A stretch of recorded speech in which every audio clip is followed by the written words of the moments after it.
নমস্কার। নকশি খাতায় আপনাদের সব্বাইকে স্বাগত। কেমন আছেন সকলে? আশা করি শান্তিতে আছেন, সুস্থ আছেন। আজ যে গল্পটি পড়ে শোনাচ্ছি তার নাম স্বপ্নের বাঁশিওয়ালা। লেখা শ্রদ্ধেয় সাহিত্যিক শ্রী দিব্যেন্দু বন্দ্যোপাধ্যায়। বাবা, আমি শান্তনু। কোনো ২৫ বছরের ছেলে বিনে কারণে বাবাকে বারবার ডাকতে ভালোবাসে, এমন কথা কেউ শুনেছে কোনোদিন? হুঁ, বোধহয় না। অথচ সেই ইচ্ছেটাই বারবার আমার মনের মধ্যে কেমন যেন নড়ে চড়ে ওঠে। যেমন করে সুখের খোঁচায় জেগে ওঠে অবিশ্বাসী যৌবন, হারানো ছবির ভিতর থেকে নিষ্ঠুর স্মৃতি যন্ত্রণার পদ্ম এঁকে দেয় মনের শরীরে, তেমনি বাবা, তোমাকে বারবার ডাকার বাসনা আমার রক্তের মধ্যে প্রতি মুহূর্তে খেলা করে।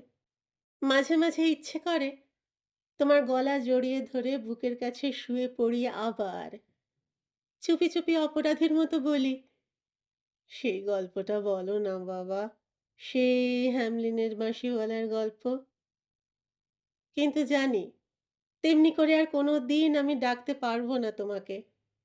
আমার ঘরের খোলা দরজা দিয়ে বেরিয়ে তোমার ঘরে, তোমার খাটের কাছে গিয়ে দাঁড়াতে ১ মিনিট সময়ও লাগবে না আমার।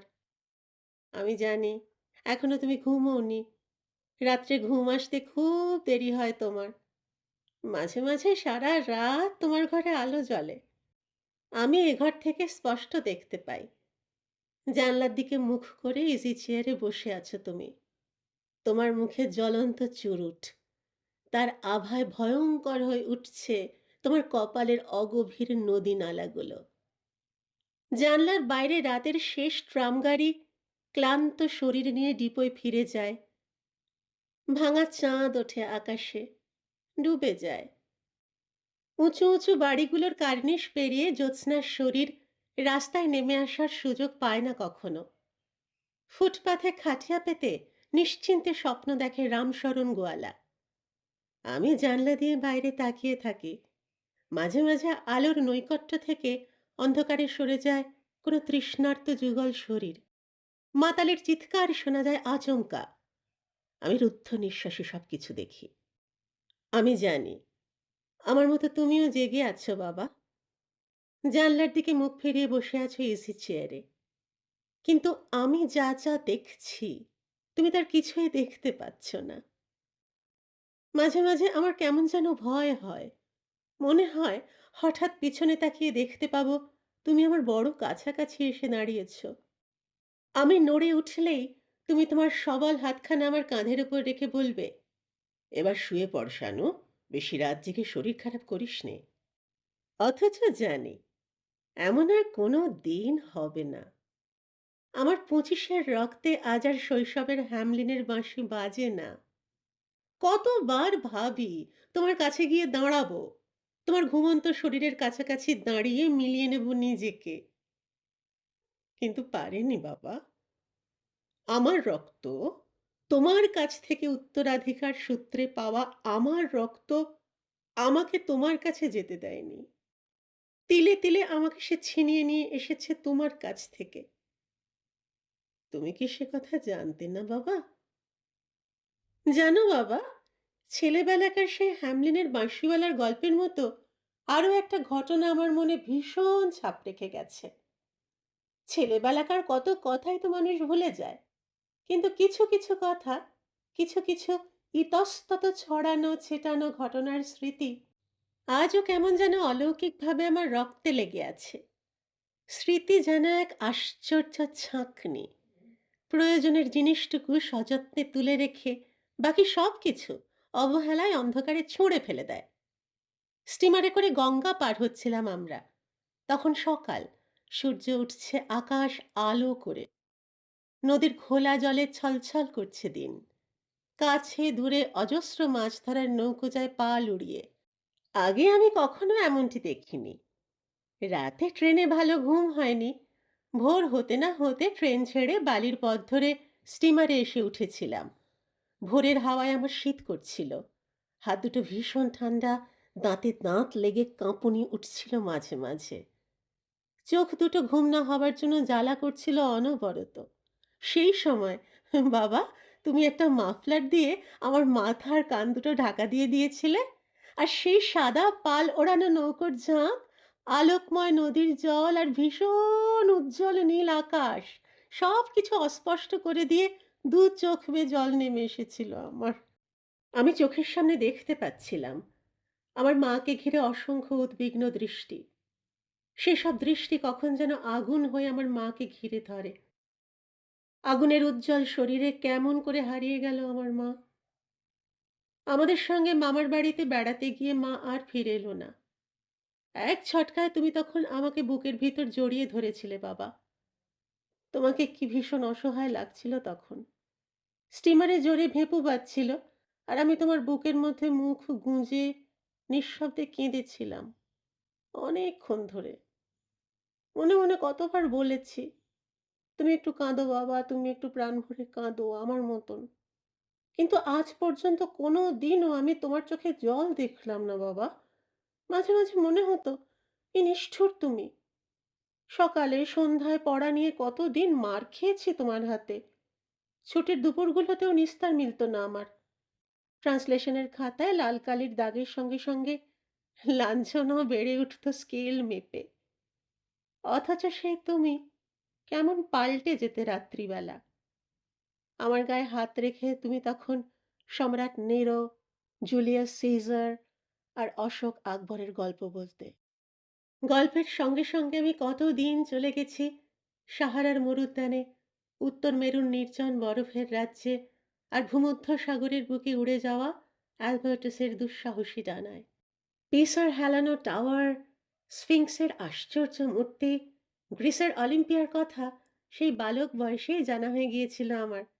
কিন্তু সবচাইতে ভালো লাগতো হ্যামলিনের সেই আশ্চর্য লোকটার গল্প শুনতে, যার বাঁশি শুনে ইতর প্রাণীর দলও মন্ত্রমুগ্ধ হয়ে যায়। অথচ যার পরিচয় কেউ জানে না। আমি যেন চোখের সামনে সেই লোকটাকে পরিষ্কার দেখতে পেতাম। তার পরনে সবুজ সিল্কের ঢোলা হাতা জামা আর হলুদ রঙের বিচিত্র এক প্যান্ট, পায়ে নাগরা জুতো, মাথায় লাল পাগড়ির কোণে এক ধূসর রঙের পালক গোঁজা। কত রাতে আমি স্বপ্নে দেখেছি তাকে। ঘুমের মধ্যেও আমি যেন তার বাঁশি শুনতে পেতাম।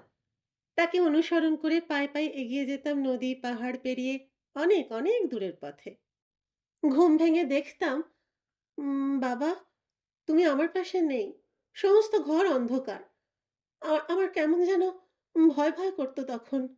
চোখের সামনে দেখতে পেতাম এক নিষ্ঠুর চিতা দাউ দাউ করে জ্বলছে সমস্ত ঘর জুড়ে। পটপট শব্দে কাঠ ফাটছে, বাতাসে কি বিশ্রী দুর্গন্ধ। অথচ ওরই আড়ালে শুয়ে আছে আমার মা। রাতে ঘুম ভেঙে গেলে যাকে আমি দুহাতে জড়িয়ে ধরতাম প্রাণপণে, আমার ভীষণ কান্না পেত তখন।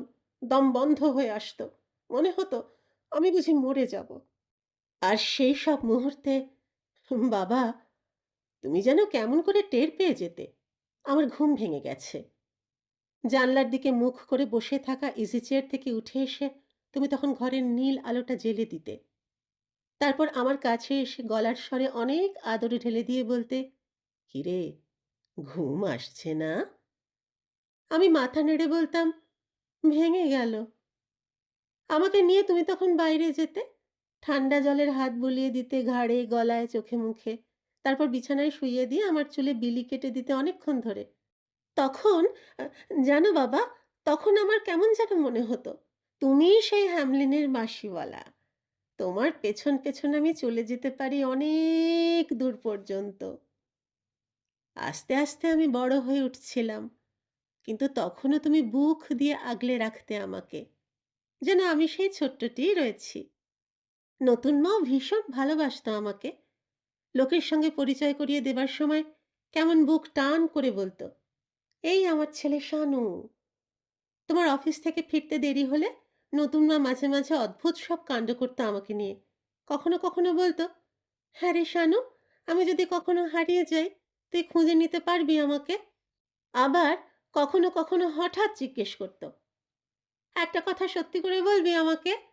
বলতো, তোর আগের মা বেশি সুন্দর ছিল না আমি বেশি সুন্দর? সে তোকে বেশি ভালোবাসতো না আমি বেশি ভালোবাসি? নতুন মা আমার দিকে তাকিয়ে কথা বললেও আমি বুঝতে পারতাম নতুন মা আমাকে দেখতে পাচ্ছে না। আমি কি উত্তর দেব বুঝতে পারতাম না। কিন্তু কিছু বলবার আগেই নতুন মা বলতো, তুই তো আমার শত্রু, তোকে যদি আমি এখন গলা টিপে মেরে ফেলি। অথচ তারপরে বুকে জড়িয়ে ধরে আদরে আদরে অস্থির করে তুলতো আমাকে। আমার কেমন যেন অস্বস্তি হতো তখন, লজ্জা লাগতো। কিন্তু তোমাকে কোনোদিনই এসব কথা কিছু বলতাম না। আমার মনে হতো এসব কথা শুনলে নতুন মাকে ভীষণ বকবে তুমি। আমার ভয় হতো। আর মনে হতো নতুন মা খুব দুঃখী, সবার চাইতে বেশি দুঃখী। সেবার পুজোর ছুটিতে আমরা সবাই মিলে পুরীতে বেড়াতে গেলাম। কলকাতায় রাতে আমি নতুন মার কাছেই শুতাম, তুমি পাশের ঘরে আলাদা শুতে। কিন্তু পুরীর হোটেলে একটা ঘরেই থাকার বন্দোবস্ত হলো আমাদের। সেদিন দুপুরবেলা অনেকক্ষণ ধরে সমুদ্রে স্নান করেছি আমরা। নতুন মা আর তুমি দু হাত ধরে অল্প জলে স্নান করালে আমাকে। তারপর আমাকে পাড়ে বসিয়ে রেখে নতুন মাকে নিয়ে আবার জলে নেমে গেলে তুমি। নতুন মাকে ভীষণ খুশি খুশি লাগছিল তখন। মাঝে মাঝে এক একটা বিরাট বড় ঢেউ এসে তোমাদের ঢেকে দিচ্ছিল। জল সরে যেতেই দেখছিলাম নতুন মার দু চোখে ভয় আর আনন্দ একসঙ্গে কেমন স্বচ্ছন্দে খেলা করছে। ঢেউয়ের ভয় নতুন মা মাঝে মাঝে তোমাকে দু হাতে জড়িয়ে ধরছিল। অথচ আমার মনে হচ্ছিল আসলে ঢেউটা কিছু নয়, নতুন মা ঢেউকে সামনে রেখে ভয়ের নাম করে ইচ্ছে করেই জড়িয়ে ধরছে তোমাকে। আমার ভীষণ ভালো লাগছিল তখন। মায়ের কথা মনে পড়ছিল। চোখের সামনে দেখতে পাচ্ছিলাম বিস্তীর্ণ গঙ্গার বুক জুড়ে অসংখ্য মাছ ধরার নৌকো। আলোকিত আকাশ যেন ডানা মেলে নেমে আসছে জলের উপর। দূরে কোথায় কারা যেন হরিধ্বনি দিতে দিতে অন্ধকারের দিকে চলে যায়। গঙ্গার জলে নিভে যায় নিষ্ঠুর চিতা। বিশ্বাস করো বাবা, তবু সেই মুহূর্তে তোমাদের দিকে তাকিয়ে থাকতে থাকতে আমার শৈশব বিদায় নিয়েছিল সেদিন। সেদিন রাতেই একটা বিশ্রী স্বপ্ন দেখে ঘুম ভেঙে গেল আমার। স্বপ্ন দেখছিলাম হ্যামলিনের বাঁশিওয়ালা তার বাঁশি হারিয়ে ফেলেছে। হারিয়ে ফেলেছে তার লাল পাগড়ির কোণে গুঁজে রাখা ধূসর রঙের পালক। ঘুম ভেঙে দেখতে পেলাম তুমি বিছানায় বসে আছো। তোমার কোলের কাছে মুখ নিচু করে কাঁদছে নতুন মা। নতুন মার গায়ে জামা নেই, দারুণ হাওয়ায় গায়ের আঁচল উড়ে উড়ে যাচ্ছে। আমার কেমন যেন ভয় লাগছিল, তবু ঘুমের ভান করে নিঃশব্দে শুয়ে রইলাম বিছানায়। নতুন মা কাঁদতে কাঁদতে বলছিল, পারবো না, আমি কিছুতেই পারবো না, আমি পাগল হয়ে যাব।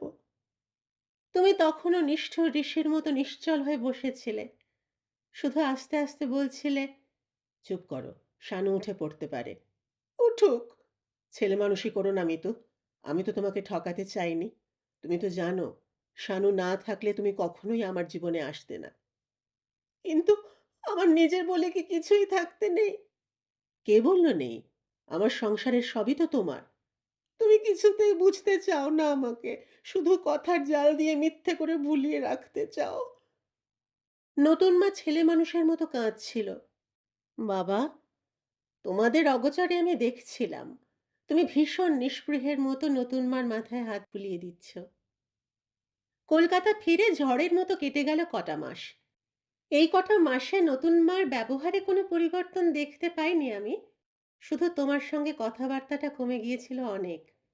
তুমি আরো গম্ভীর হয়ে উঠেছিলে, আরো বেশি করে নজর দিতে শুরু করেছিলে আমার দিকে।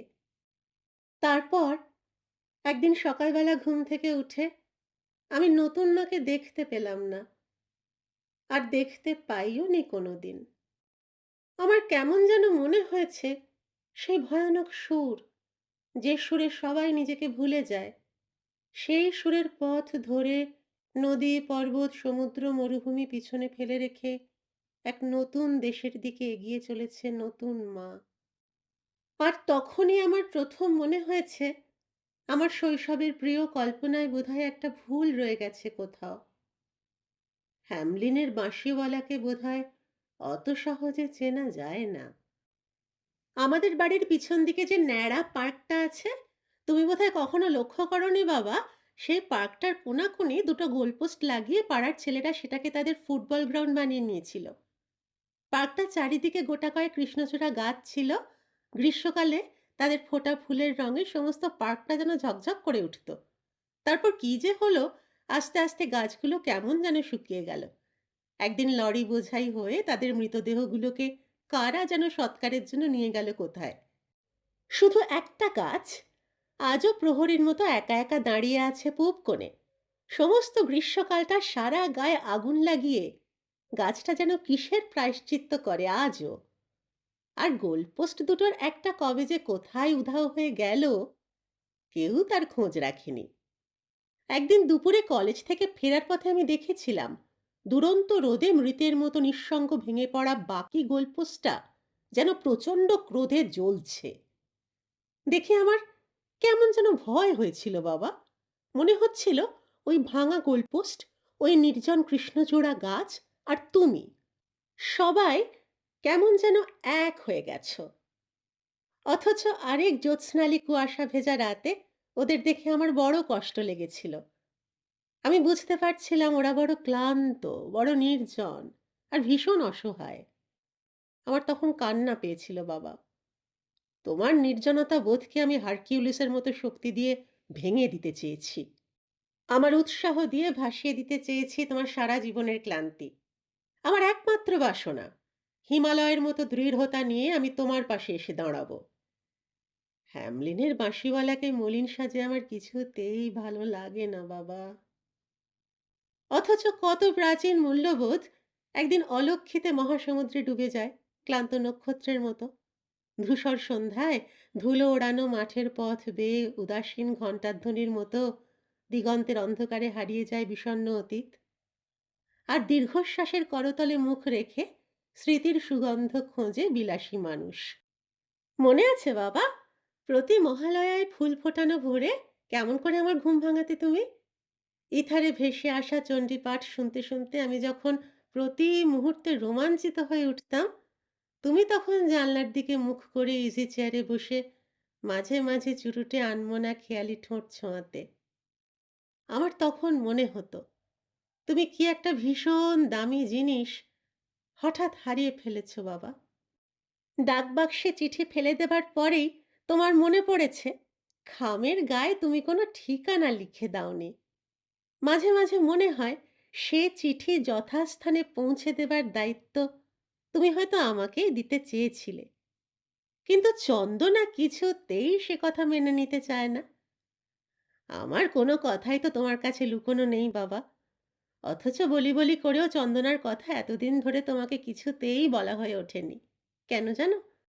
আমি ভেবেছিলাম আমার বিশ্বাস আর আমার সংকল্প দিয়ে চন্দনার বাসনাকে নিষ্ঠুরের মতো ভেঙে তছনছ করে ফেলবো আমি। তারপর বুকে হাজার নক্ষত্র জয়ের অশেষ অহংকার নিয়ে তোমার সামনে এসে দাঁড়াবো আবার। অথচ আমার কথা শুনে চন্দনা তার দু চোখের দৃষ্টি ছড়িয়ে দিল ভিক্টোরিয়া মেমোরিয়ালের চূড়ায় উড়ন্ত পরীর মূর্তির দিকে।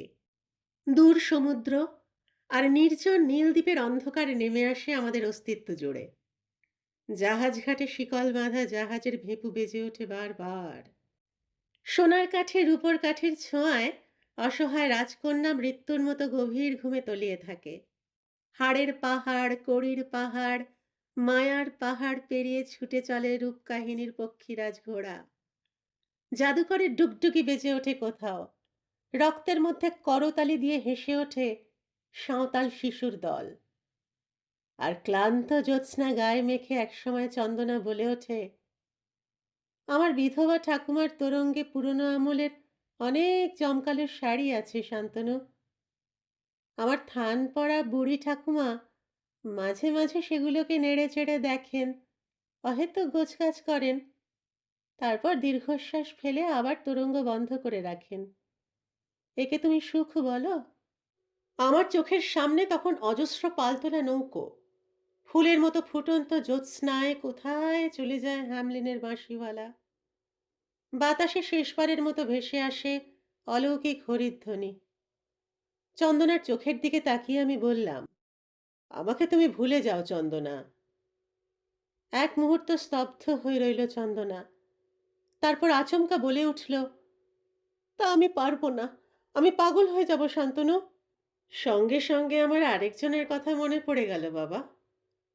সমুদ্রের হাওয়ায় তার খোলা গায়ের আঁচল উড়ছিল। অস্পষ্ট আলোয় সে এক পুরুষের কাছে হয়তোবা পূর্ণতা চেয়ে প্রত্যাখ্যান পেয়েছিল। নিজেকে সম্পূর্ণ সমর্পণ করেও সার্থক হয়ে উঠতে পারেনি সে। বাবা, চন্দনা তখন আমার হাত দুটোর দুহাতের মুঠোয় ভীষণ জোরে চেপে ধরে বলেছিল, সময় বড় নিষ্ঠুর পুরুষ শান্তনু। তোমার চলার পথ তোমার নিজেকেই খুঁজে নিতে হবে।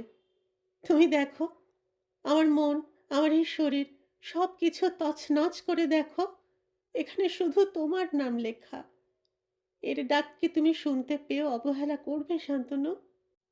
জানো বাবা, সেদিন রাতে আমি শেষবার স্বপ্ন দেখলাম সেই অলৌকিক বাঁশিওয়ালাকে।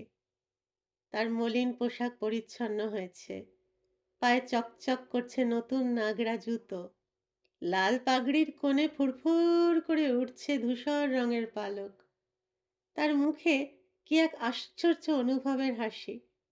আমি দেখলাম, সে মুখ তোমার নয় বাবা, সে মুখ আমার নিজের। সকলে খুব ভালো থাকবেন, আনন্দে থাকবেন, সুস্থ থাকবেন, পরিবারকে নিয়ে শান্তিতে থাকবেন। শিগগির দেখা হচ্ছে আরেকটি গল্প নিয়ে। আজ আসি।